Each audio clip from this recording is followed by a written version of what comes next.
আমাদের ইসলামের মূল ভিত্তি হলো পাঁচটি।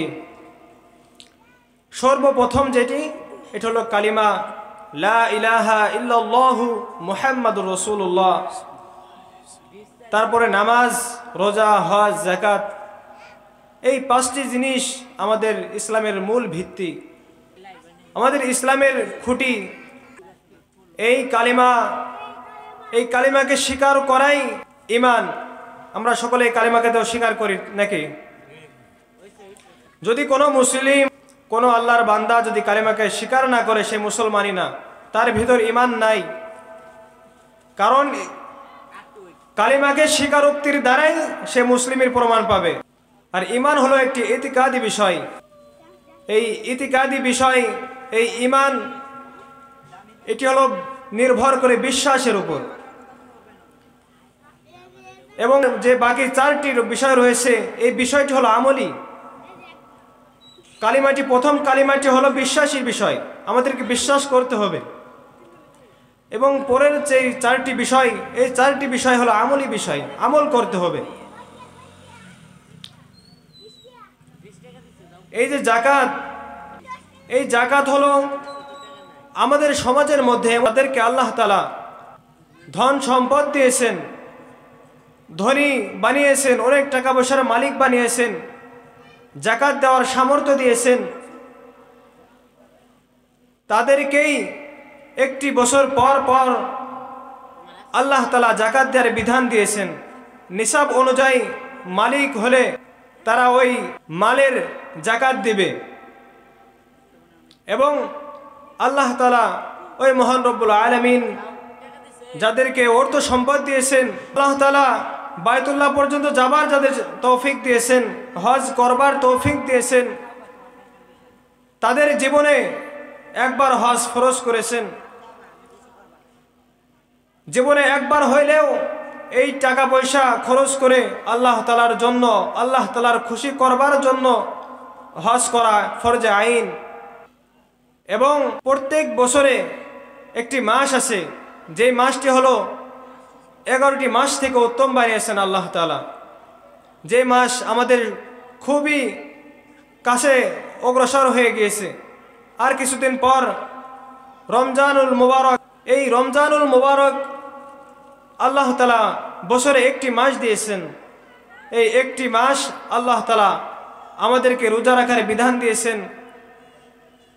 এই যে তিনটি বিষয়, প্রথমটি বললাম যেটা হলো বিশ্বাসী, এবং এই তিনটি বিষয়ে আমলি। এই তিনটি বিষয় নিজ নিজ অঙ্গনে যেমন গুরুত্বপূর্ণ এবং নিজ নিজ আমলি, এবং এইগুলো তাদের উপরেই ফরজ করা হয়েছে যারা এর নিসাব পরিমাণ আল্লাহ তাআলা মালিক বানিয়েছেন। এবং নামাজ এমন একটি বিষয়, সুস্থ স্বাভাবিক জ্ঞানবান ব্যক্তি এই আমলটি সবার জন্য। আল্লাহ তাআলা নামাজ এমন একটি বিধান শুধু মানুষের উপরে নয়, পুরো জাতির উপরে, পুরো যত মাখলুক আছে সকলের উপরে আল্লাহ তাআলা এই নামাজকে ফরজ করেছেন। আল্লাহ তাআলা কোরআনের পাকে বলেন, উসজুদ ওয়াকতারিব, তোমরা আমার নিকটবর্তী হও, তোমরা আমাকে সিজদা করো, আমাকে মান্য করো। রাসূলুল্লাহ সাল্লাল্লাহু আলাইহি ওয়াসাল্লাম বলেন, আকরাবু মা ইয়াকুনুল আবদু মির রাব্বিহি ওয়া হুয়া সাজিদ। নামাজকারী ব্যক্তি আল্লাহ তাআলার অতি পছন্দনীয়।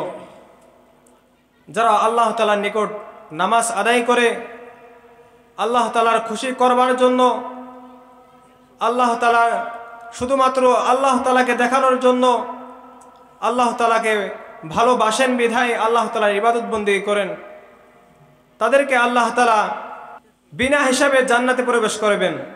সকলে বলে সুবহানাল্লাহ। এই নামাজ শুধু আমাদের উপরে ফরজ করা হয় নাই, পুরো জাতির উপরে ফরজ করা হয়েছে এবং মাখলুকদের উপরেও ফরজ করা হয়েছে। যে আল্লাহ তাআলা প্রতিটি যে সৃষ্টিকুল মাখলুক আছে, এমন মাখলুক যে সর্বদাই কিয়াম করে, সর্বদাই দাঁড়িয়ে থাকে, আল্লাহ তাআলা তাকেও নামাজ দিয়েছেন।